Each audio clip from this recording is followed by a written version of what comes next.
because, that's a bit late. Okay. Not a big thing in life. Precisely. Precisely.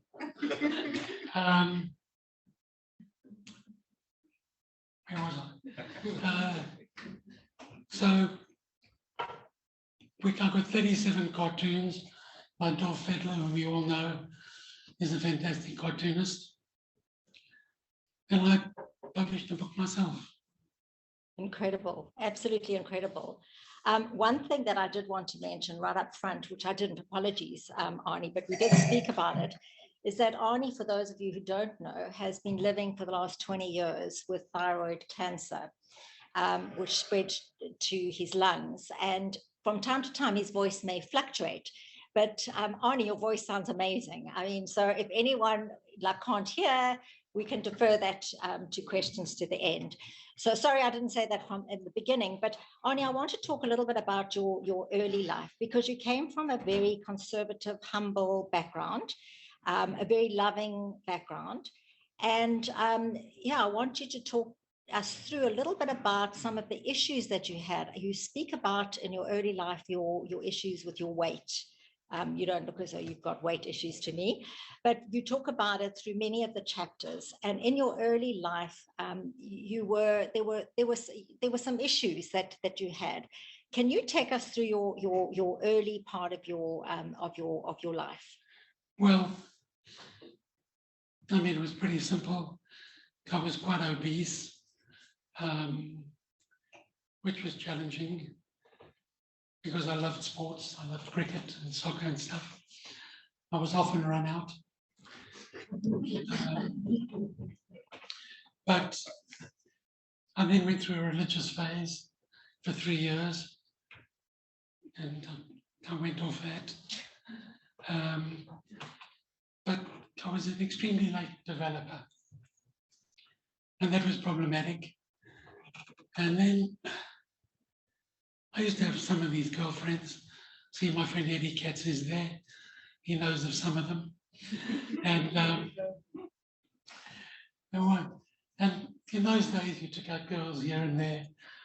You know, there was nobody specific, except that one girl I specifically was rather infatuated with. Yeah, she had lots of boyfriends. And she used to come out with me every now and again. And after about 3 years, a couple of months each time, she said, "Don't phone me again. You're a nice guy, but you're immature, in brackets, not much experience with women. You're tied to your mother's apron strings, in brackets, not much experience with women. And we're not on the same intellectual level. Read, brilliant English student, dumb, dull, boring accountant." And this was probably the defining moment of my life, one of them. Because I was protected, Tom, I come from a protected family. I'd never been out of the country. And I got home, and it was October sometime. I said to my parents, when my articles expire, Eddie Katz was my senior clerk, when my articles expire, I'm going to London. My parents were concerned about this. What are you going to do there? Who do you know? You know, you're going to have all these problems. I said, I'm going. So, Dawn, if that's what you're referring to, I went to London when I was 22, on my own, knowing nobody, except a 17-year-old cousin who lived miles out of London. And it was there that I formulated a huge number of my theories, because I was alone. I had to do it. And I think the core of my book, the heart of the book, is you are totally responsible for yourself. No expectations, no demands of anybody. Now, when you articulate that, what happens is that there's a certain freedom. You have a certain freedom. It's like the battle's open. You go from folded arms to extended arms. I am responsible for myself. That is the core of self-esteem. It's the core of self-respect. You can't blame your parents, your children, your girlfriend, your boyfriend, your wife, the government, God, nobody. That's in my book. That's what I want to get over to my grandchildren, my children, and every reader.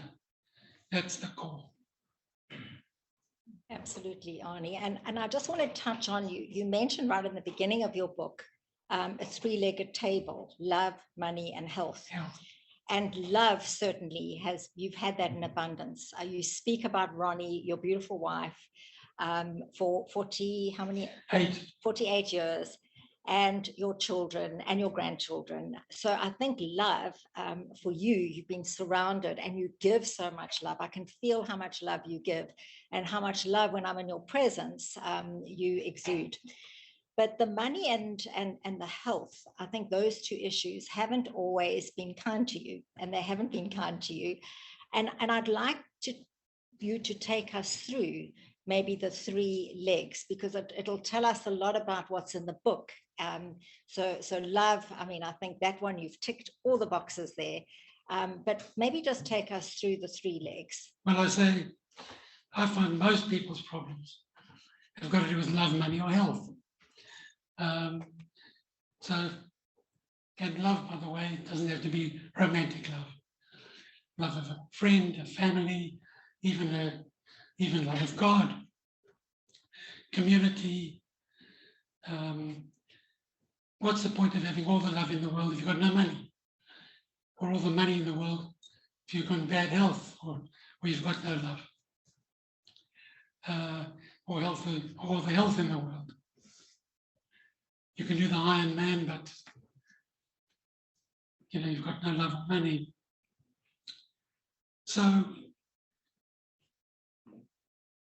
if you haven't got one of those things, or any other problem, you have to develop a strategy for coping. So what my book's all about is something happens in any one of those, or anything else. The stock market crashed today. That's got to do with money. You've got to, what's my plan? What's my strategy for coping? What am I going to do about it? This is the only question. Now, something happens and you've got a feeling. And it's an awful feeling. It's a devastating feeling. And you recognize the feeling. I'm not happy about this. This is upsetting. This is worrying me. Depending how long that takes. But at some point, you've got to say, what am I going to do about it? What's my plan? And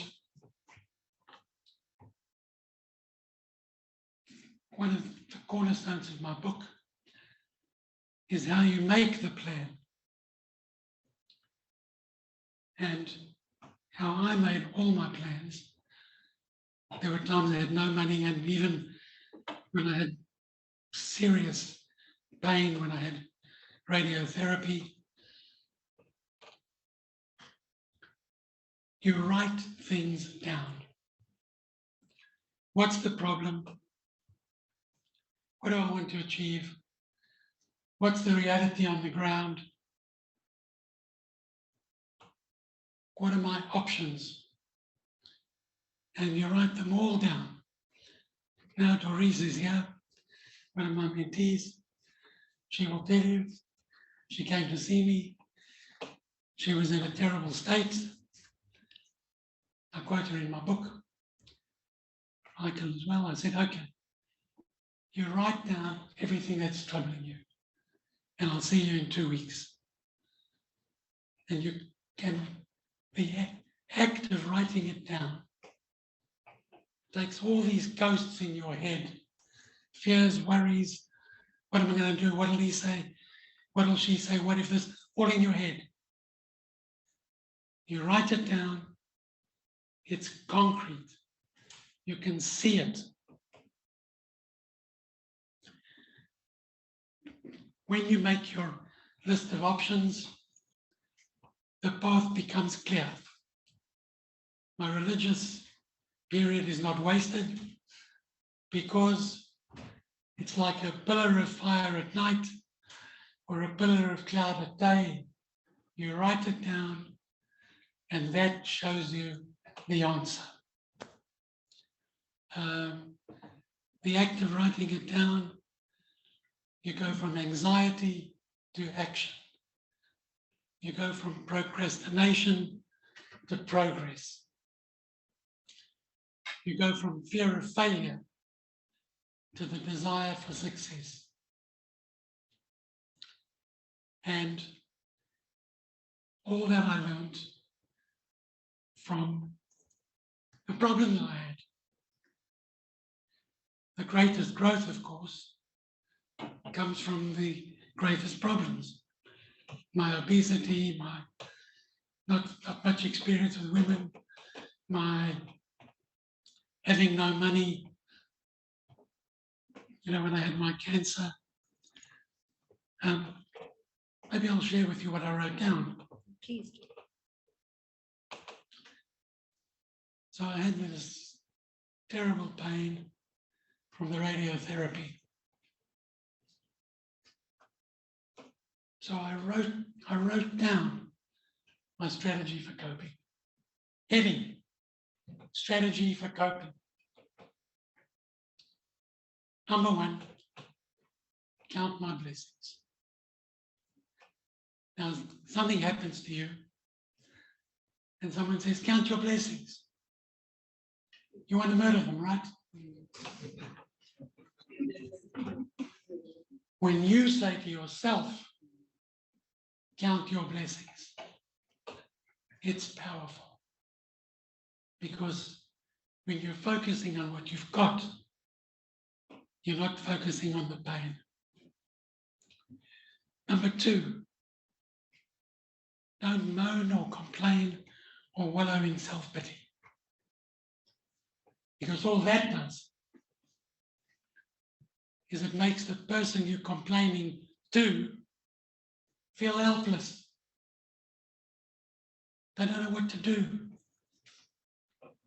Now, there's no such thing as nothing. So therefore, the opposite of don't moan or complain is not to say everything will be fine, Pollyanna, no.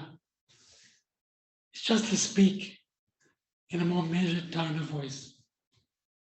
I'm not feeling great today, but I will get through this. The third thing was trying to have a sense of humor. Humor to me is the 4th leg. Money, love, health, sense of humor.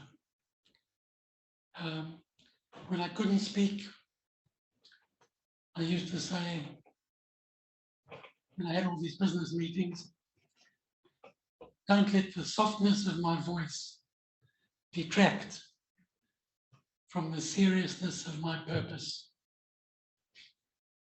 And then the people would smile.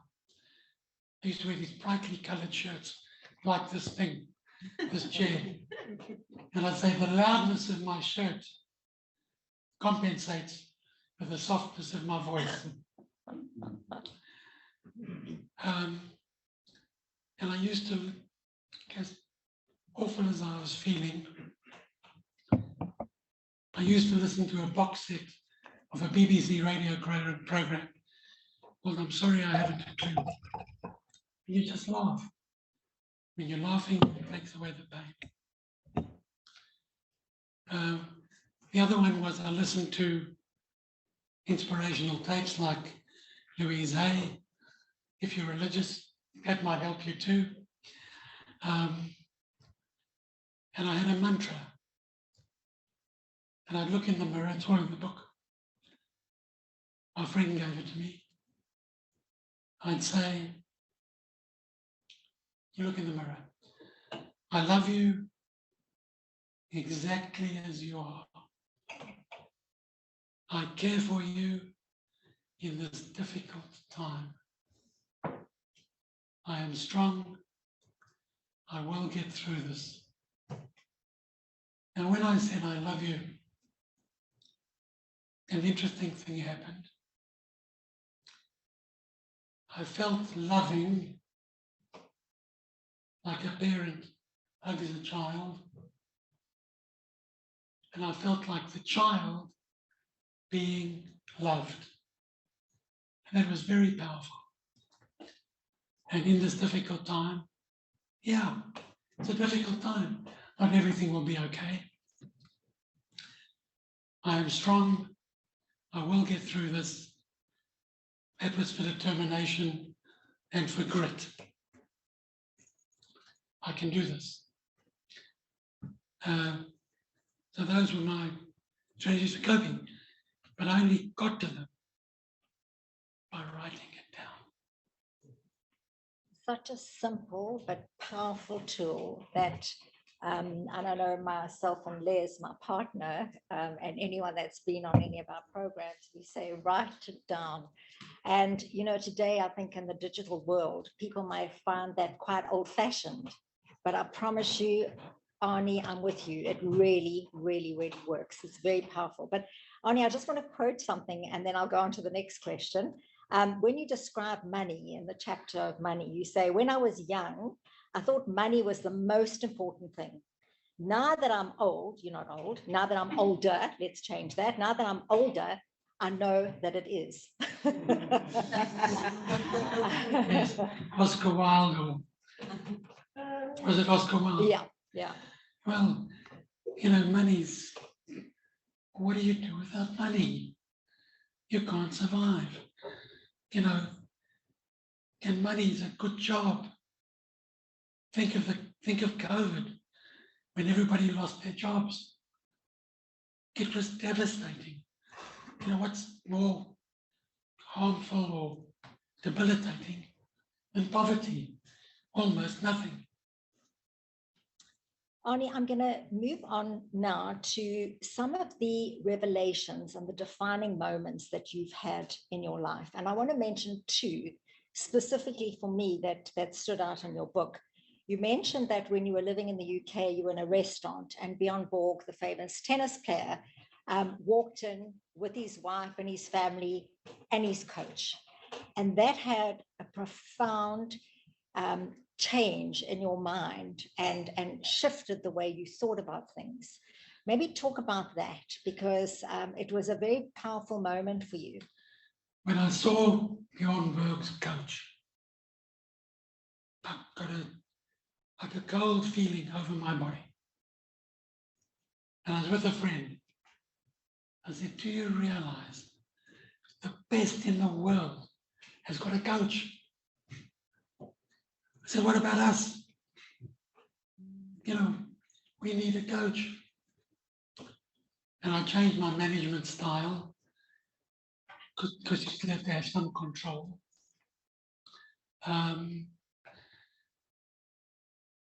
But one of the things that it prompted me to do when I retired was to give back to the community. So I'm a coach. So I'm a mentor. But it was very powerful, and I had a couple of fantastic informal mentors in my life. And I would sit at their feet and, you know, take in their wisdom, and that helped me a lot. But you're not alone. Nobody's alone. So I want to ask you this. You say that it changed your leadership style from some, I don't believe that you could ever be autocratic, but you mentioned the word controlling in your book. But you said that you became more participative, you listened more, you asked more questions as opposed to being the one that speaks. You know, that's quite difficult because we all know the saying, a leopard never changes its spots. I mean, I was taught that, I don't know who, but it's rubbish. What do you think? Absolute rubbish. That says, I'm on this railway line, I can never get off. It's nonsense. You can change your spots or your thought processes any time. One of the most important things in life is your self-talk. Now, self-talk is ubiquitous. It's there all the time. So if you're sort of shy and retiring and you say, this is too difficult, I'll never succeed, nobody will like me. Yeah, you're going to be stuck. But there's no reason for you to do that.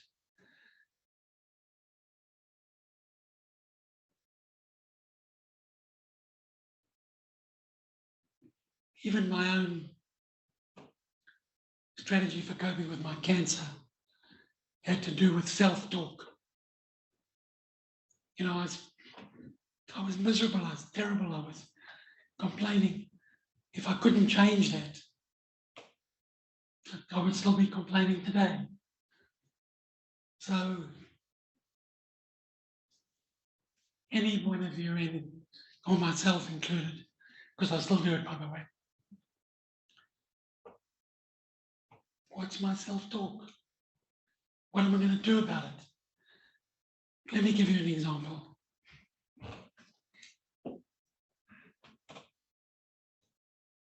My son, David,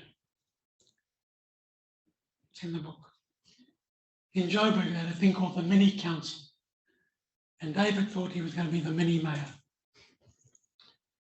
And everybody said he was the mini mayor. He had a speech prepared and we go to the function and he's not the mini mayor. He's 12 years old. And he was devastated.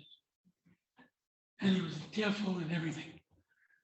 So we go home and I'm lying in bed with him. And he's upset. I said, Davey, be upset for as long as you need to be. It's an awful experience. You don't understand, Dad. How can I face my friends? Everybody said I do this. David, you're upset. An appropriate response. I said, but at some point, you will move. I don't know when. Maybe not now, maybe tomorrow, maybe a week. I said, but let me tell you about Henry Fotheringham, who played cricket for South Africa. He was dropped from Transvaal A. I said, you know, he was dropped. And David knew Father's, by the way, because he'd been to our house. I said, he was disappointed. Not the same dad. I said, no. I said, but he had to go into bat for Transvaal B. Now, if he was still thinking of the disappointment, the first ball would have hit him on the head. So he focused, he made 187 not out, and next week he was in Transvaal A. Not the same, blah, blah, blah. Quarter of an hour later, David snaps his fingers. Daddy says, fathers, self-talk, fathers. I've got to go to school tomorrow. I've got an exam, I've got my soccer match. Father's Dad. And that was it. And fathers to this day is one of the paradigms in our house. But it's, if you think you're stuck, then you are. If you say to yourself, I can move, then you can. Lots of food for thought in your book. And Arnie, I want to go back just briefly. We spoke about the revelations and the aha moments. And I think it was in your younger years, you read a book called The Prophet. Do you remember that?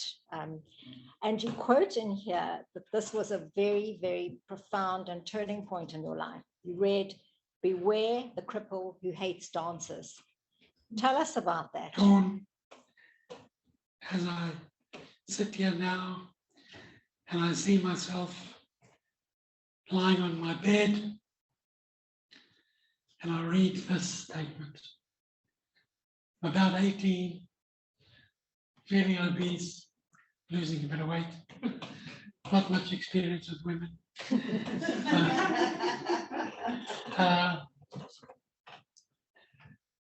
And sort of someone who is jealous, envious of the so-called jocks, because I'm really a non-entity, in my opinion, and probably some others as well. So if they failed, I was happy.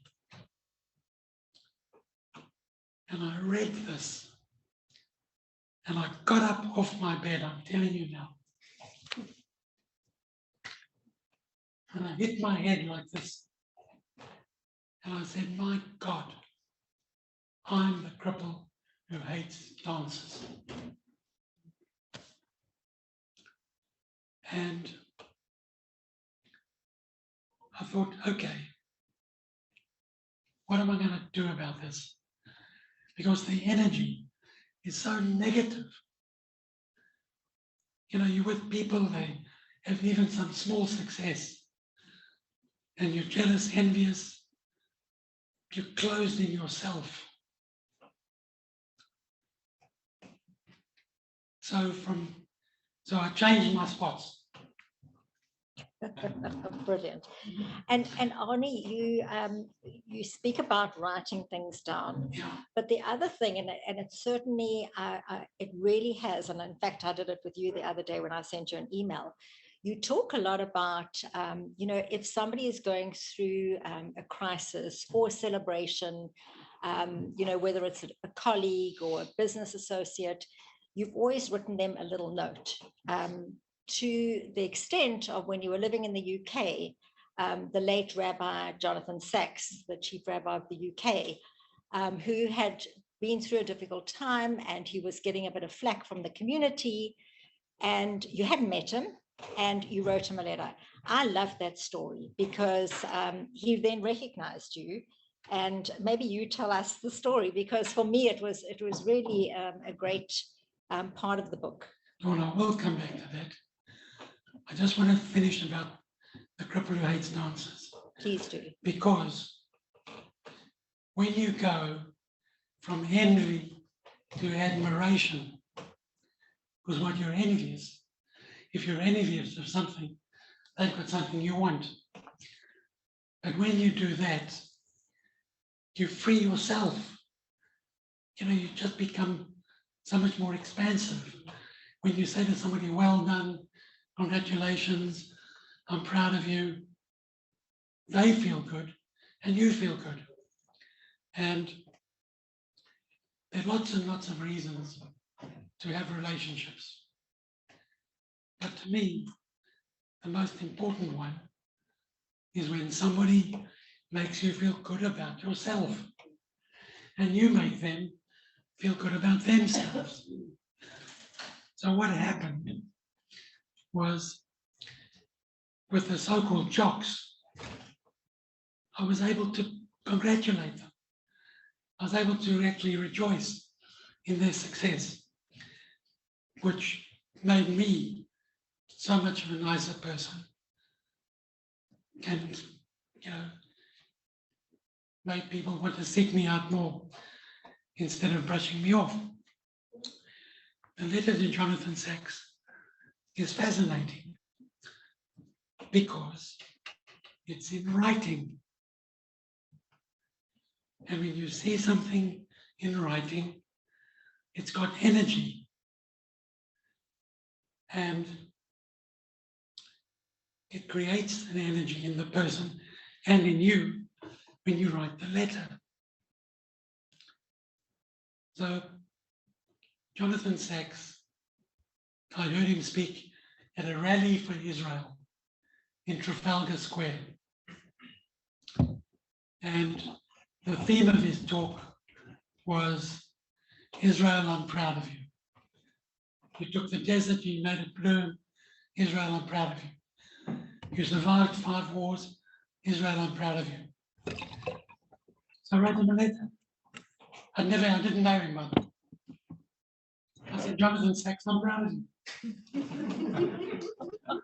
It was at the time when he wrote a book called The Dignity of Difference, where he said, other religions have got their gods and we've got ours. We must respect it. And the ultra-right wing, Haredi, who I'm not complimentary about, wanted to excommunicate him. And he was very depressed. It was about a 2-page letter, the theme of which Jonathan Sacks, I'm proud of you. And I met him. He came to address our group. I said, Rabbi, I'm Arnie Witkin. I wrote you a letter. He said, I remember that letter. It was one of the most nourishing letters I've ever received. He said, I filed it in my good news file. And of course, my extremely high estimation of him went up even higher because he's surrounded by 10,000 places he can get solace with all his religious books. But he's just a person. He said, I refer to my good news file, including your letter. And I'm not feeling that great. And there's a beautiful illustration here that Dov has done with, your inbox and your outbox, but your good news box and your bad news box. And the good news box is piled up like that. That obviously determines, what you're giving back to the world, because it all comes back to you. But Arnie, I want to touch on something that I think in life we all go through. And Lisa and I have been having this discussion about the imposter syndrome, where all of us sometimes second guess ourselves, or we don't think that we quite, we just think it's a coincidence that we're in a position that we're in. And I've had many, many occasions in my life where I've been at the youngest at the boardroom and then the oldest in the boardroom, and I don't have a master's or any major degree. I did study, but you always doubting yourself, and you talk about it, and you've got a whole piece on the imposter syndrome. And Lisa and I were talking about it, Les and I talk about it, and I think particularly because I've done a bit of research about the imposter syndrome, it happens very much to women. For some, they say 80% of women suffer from the imposter syndrome, that we were always feeling that self-doubt. Maybe just take us through that, because you talk about having that exact feeling yourself.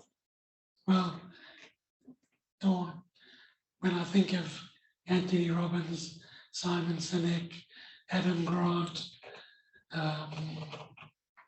Wayne Dyer, and I think of my book, I've got imposter syndrome.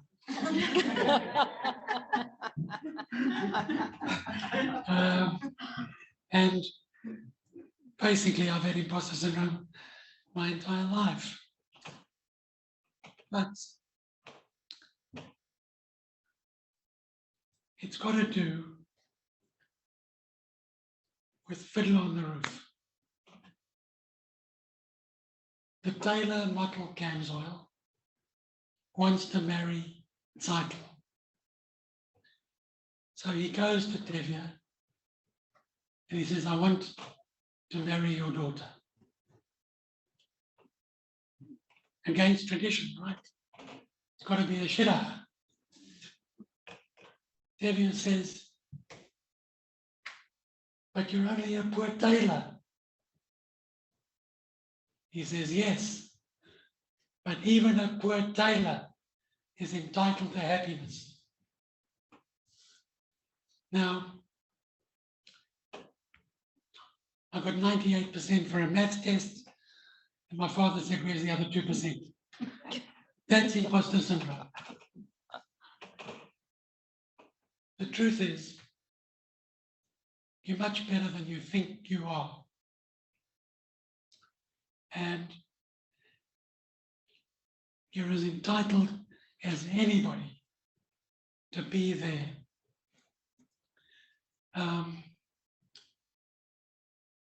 The best way to defeat imposter syndrome is to use it to say,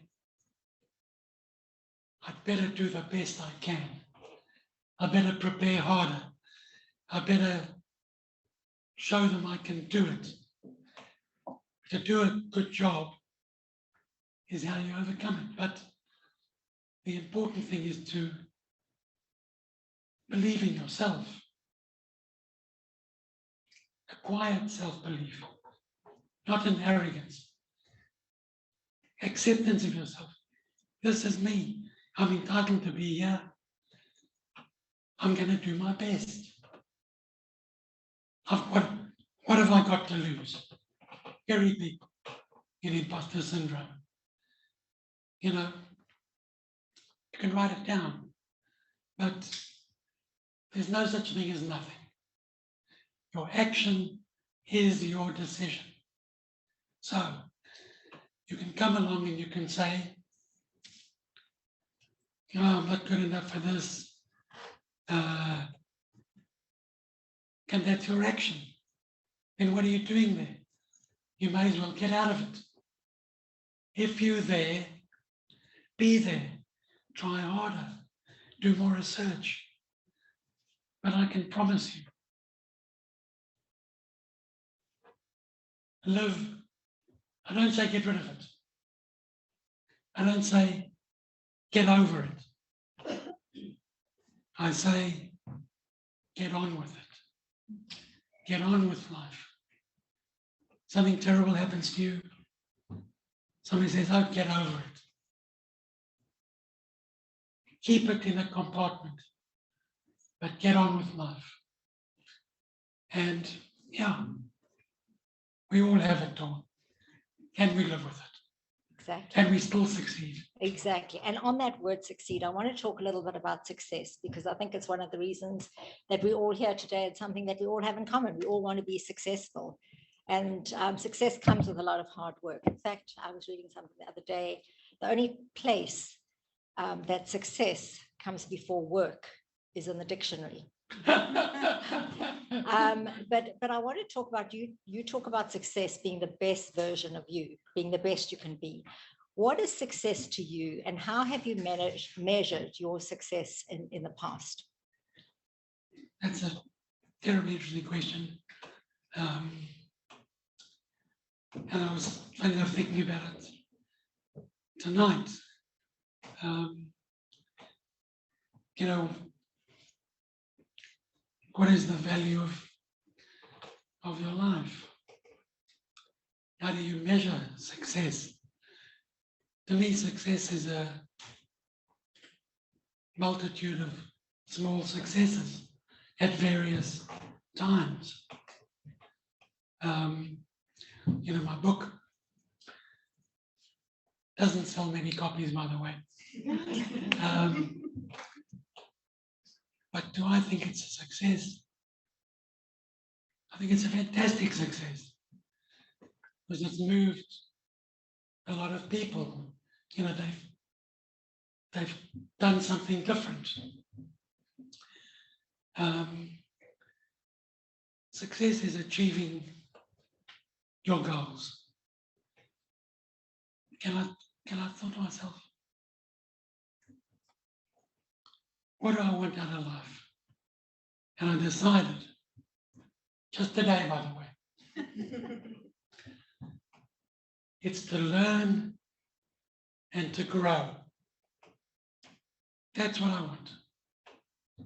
And then to have love, success, to have a reasonable amount of money, and whatever that means, a good job, success, even health.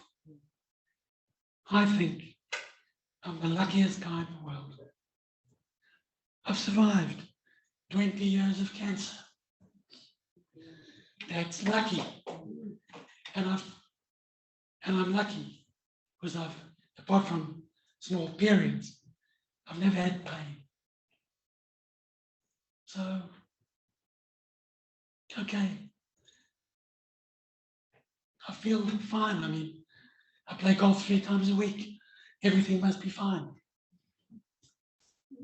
You're amazing, That's Arnie. what I think is Absolutely, success. you are such an inspiration. And I know Lisa is wanting me to ask one last question before we open it up to the floor. So, you know, at 76, you just have not stopped. You've had this illustrious career, but you just keep going on and on and on. You're an author, you're a speechwriter, you're a public speaker, you're a mentor, you're a coach. You do so much. My question is, where to from here? What's on the horizon for you? What does your future look like? You've obviously written it down somewhere. Strange enough, I haven't. You know, I very much live in the moment when I can. When major things happen, then you get overtaken. And I think I must mention this quickly. Depends how long you get overtaken for. Ms. Havisham lasted 30 years. Ms. Havisham is a big theme in my book. Somewhere along the 30-year, something terrible happened to me once. And I thought, and I was terribly upset. I remembered Ms. Havisham. Took her 30 years and she wasn't over the fact she was left at the altar. So I said, okay, it's not going to take me 30 years. It's not going to take me 10 years, 5 years, a month, a week. Maybe it'll take me a day. I said, okay, I'm going to get over it. I'm over it. But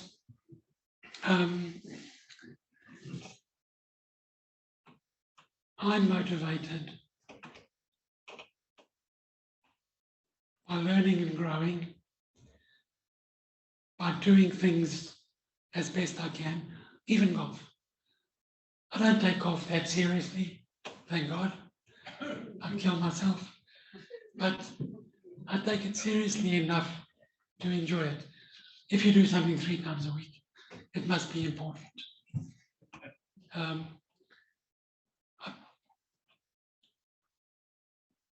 My future, live from day to day, give what I can,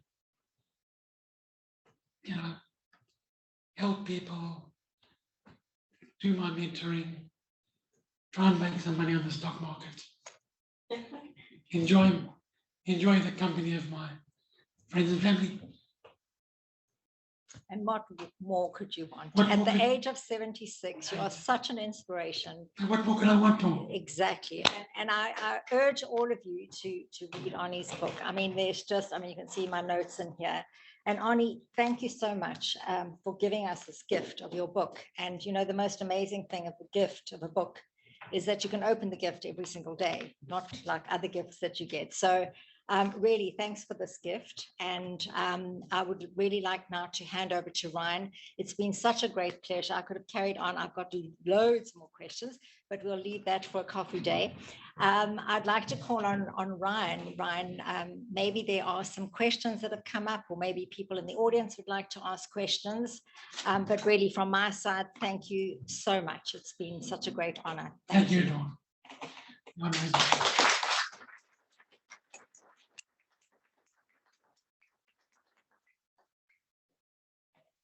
So Arnie, I've got a question before we go either to Zoom Kurt, we can put the videos on perhaps, and then I'll come to the audience also. So much, but so if I reflect on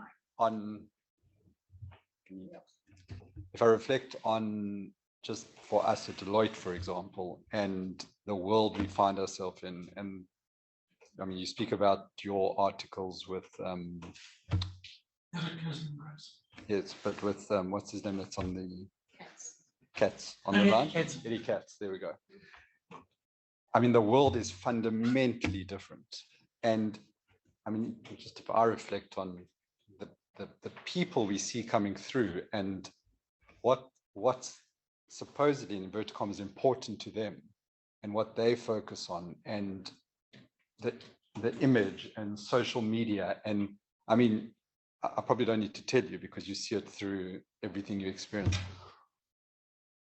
What would you say to these guys today that are starting their career, have a very different mindset? I mean, we grapple with it every day. It's this new, I don't know what gen we're on, probably, I think it's we've passed Z and all the Zs now. And Gen next. Gen next, there we go.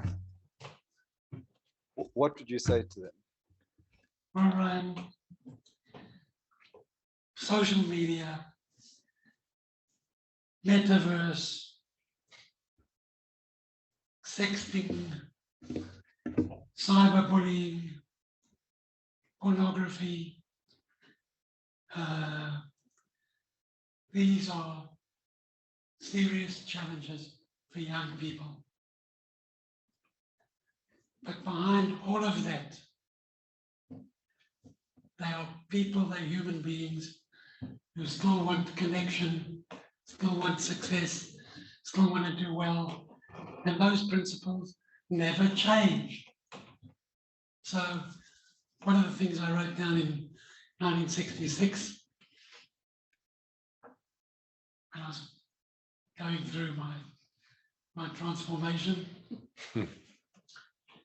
I said, do what you think is right and don't do what you think is wrong. They're mutually exclusive. I added, all the rest is commentary, but I didn't want to steal that from you. So if you're a young person, why doesn't that apply? You've got pressures, but what are you going to, young people, how are you going to handle the pressure? What's your plan? Doesn't matter what the pressure is. What's your plan? I'm being cyberbullied. Terrible. Number one rule in life, you recognize the feeling. You're feeling terrible about that, and it's really bad. And that's, to feel bad, appropriate response. Now, how are you going to handle it? What are you going to do about it? I should add that what I say for that specific thing is every statement in the universe, including this one, reflects entirely on the person doing the same. So therefore, you never have to take anything personally. You know, somebody says, you know, you're an idiot for wearing blue shoes. Am I an idiot? Something wrong with blue shoes? They talked about themselves. That kind of person is very closed, a cripple who hates dancers. So every statement in the universe, can you say, so if you've got somebody who's got a problem with social media and stuff like that, I would say that to them. But those principles will never change. They're just faster, that's all. It's a different world, but humanity is not different. emotions are different. They're all the same. My book deals with emotions. And what are you going to do about it? Thank you.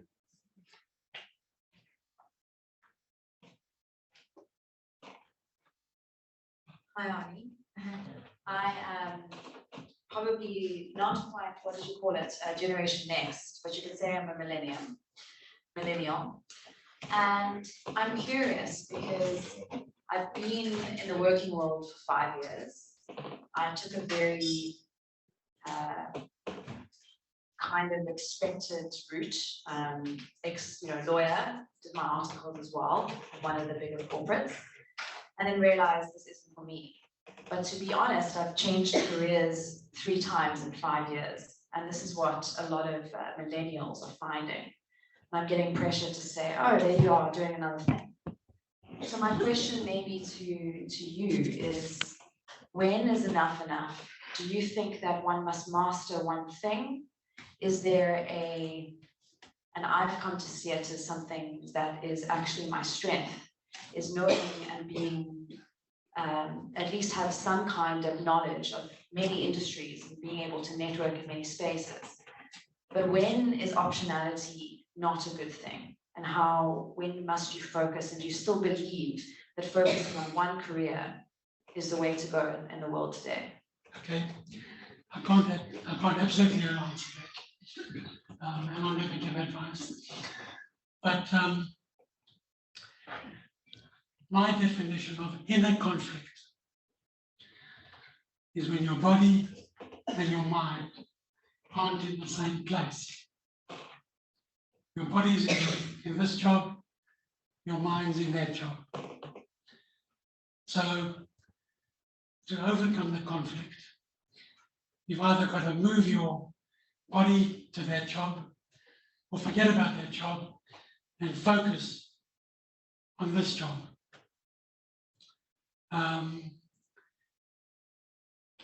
Now, whether you should move from one to the other, Kenny Rogers said, you've got to know when to hold them and know when to fold them. Now, it's possible that you might have to try 10 things before you find the one you want.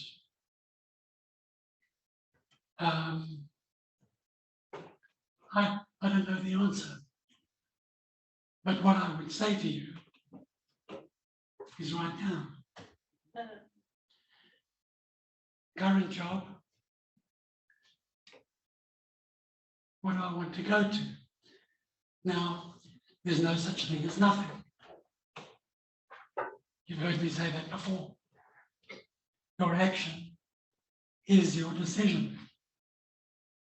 So I'm in this job now. That's what I've decided.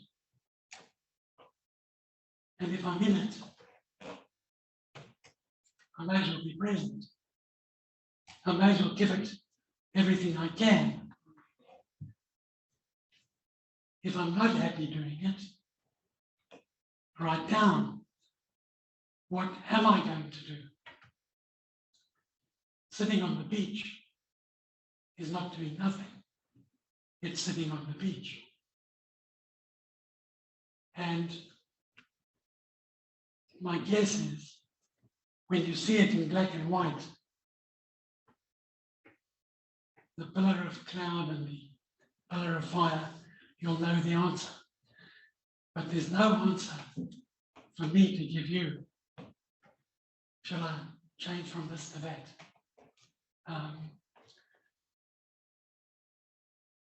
There may be consequences of not focusing on one thing, but there may be consequences of not trying the next thing. You don't know. It's a guess. It's a risk. There's no such thing as no risk. Whatever you do is a risk. The risk of staying here is I'll be bored for life. The risk of going there and there and there and there is I'll wake up at 40 and I've at 10 different jobs, which may not be a bad thing. I don't believe it's failure. Excuse me. To go from one job to the next is not failure. James Dyson had over 5,000 prototypes before he came up with his vacuum cleaner. So, what I would say to you is whatever you are doing, focus, energy, do it well.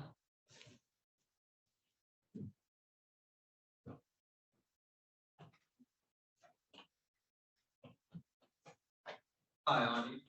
I wanted to know, at what period in your life did personal growth become such an important aspect to you?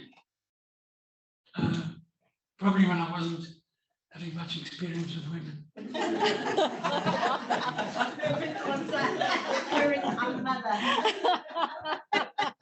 know you didn't grow up.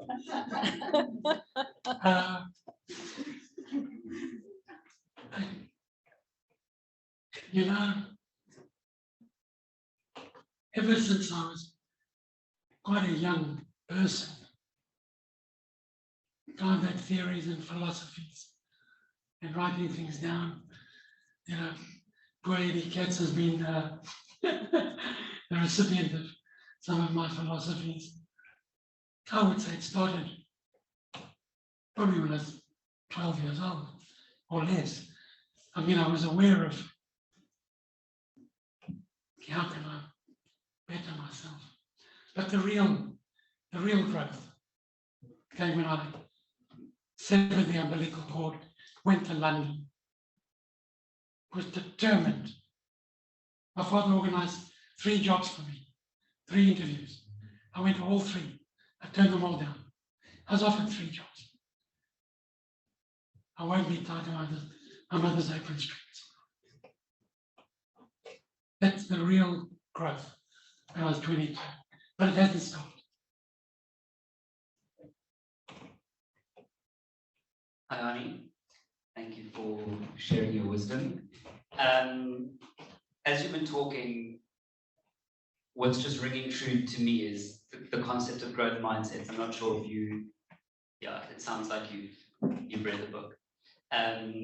So I'm asking you a question selfishly on behalf of the community you represent. I'm not sure if it'll help everyone here, but we do a lot of work with unemployed youth, specifically unemployed South Africans. And the research that we've done with them is that up to 85% of them are fixed-minded.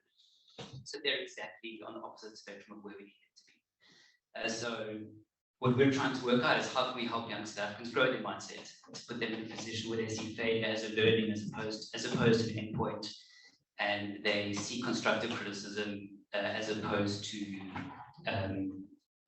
not speaking to themselves positively, like you say they should do.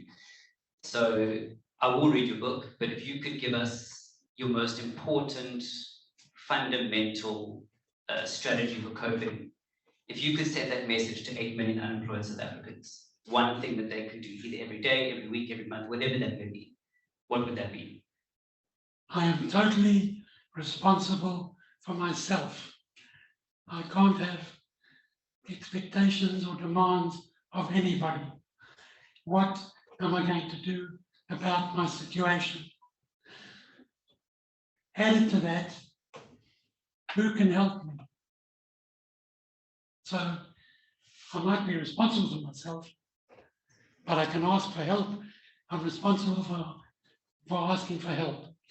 And I have a lot of empathy for those guys and girls, if you're allowed to use that term today. But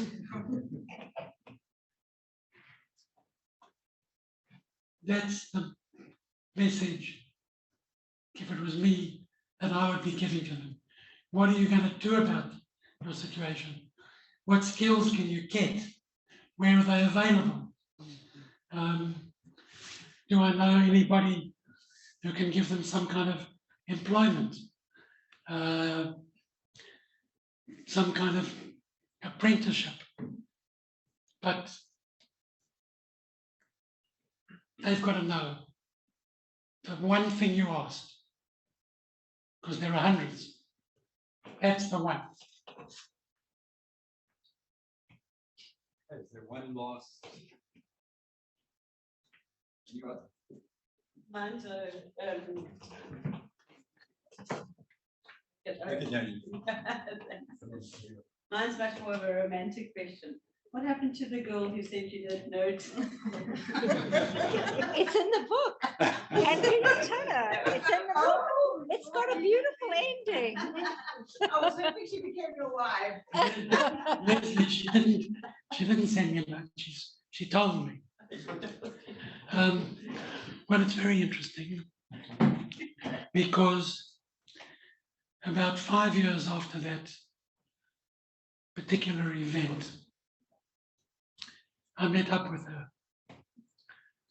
I bumped into her in Hillbrow, and I think she was pregnant at the time. And she said, let's have some coffee. So we had some coffee and we were chatting. She always thought I was a nice guy.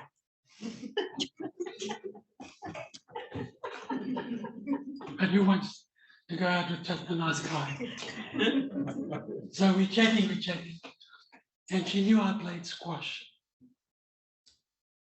And her husband was a squash player. But he was a surgeon and he found it difficult to get squash games. So she said, will you play squash with my husband? I said, with pleasure. Practice your with pleasures.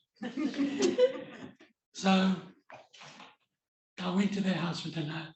I met him, lovely guy. We used to play squash. And I became very friendly with him. And we used to see them quite a lot. And he was a surgeon. And if I ever had a medical problem, I went to see him. But after about 5 years after that, she said, you know, I was a stuck-up bitch. She said, I was arrogant. I thought I knew everything. I was a first-class English student. She said, but I was right about the intellectual level. She said, yours was higher. but we've remained very friendly with her and her husband. They went to live in America in the early 80s, but we stayed in contact. And in fact, she's one of the people, like Connie, who helped me with my book.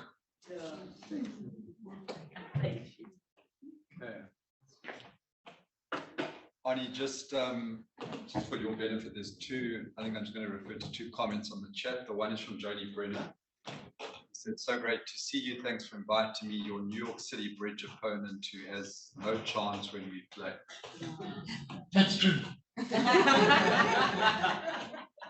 And from Lynn, I guess to you and Dawn, Lynn speaks about Dawn saying, I made notes in your book, which emphasizes how writing in the book helps clarify thinking.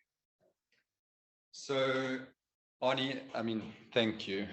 I think on behalf of everyone, your really words of wisdom, your insight into life. And I think the biggest thing for me is, as Dawn mentioned earlier, opening up and sharing your life with everyone tonight through your book.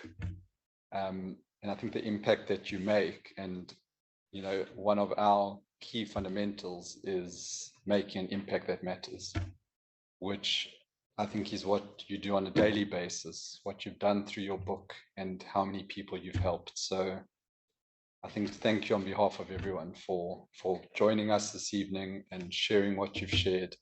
And I'm sure you're going to continue doing that. Thank you for having me. A pleasure.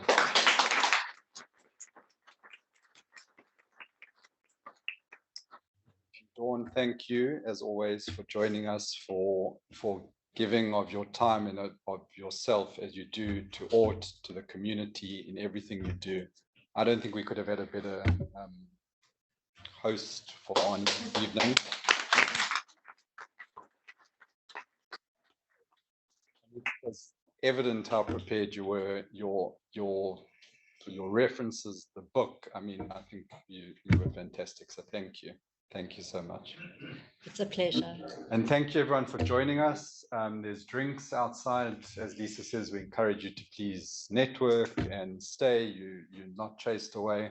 Please enjoy our new offices. That's one thing I forgot to mention earlier, that this is the first time I guess we're having an event in our new offices.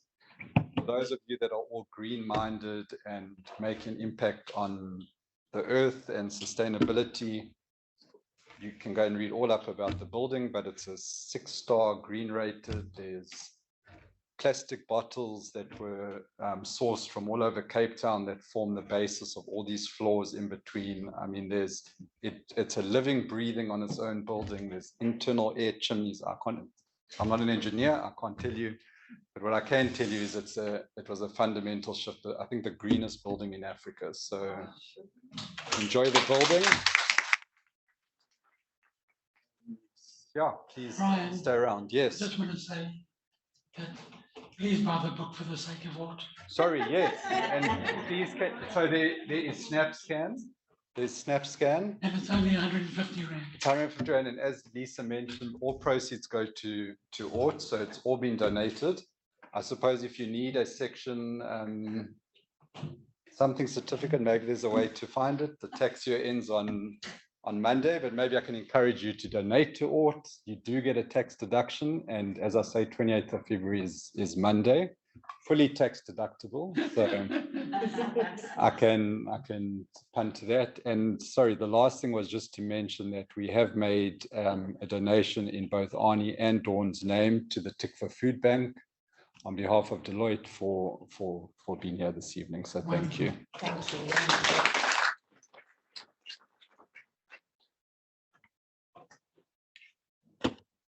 That was amazing. You were brilliant. I thoroughly. Oh, you were fantastic. Thank you.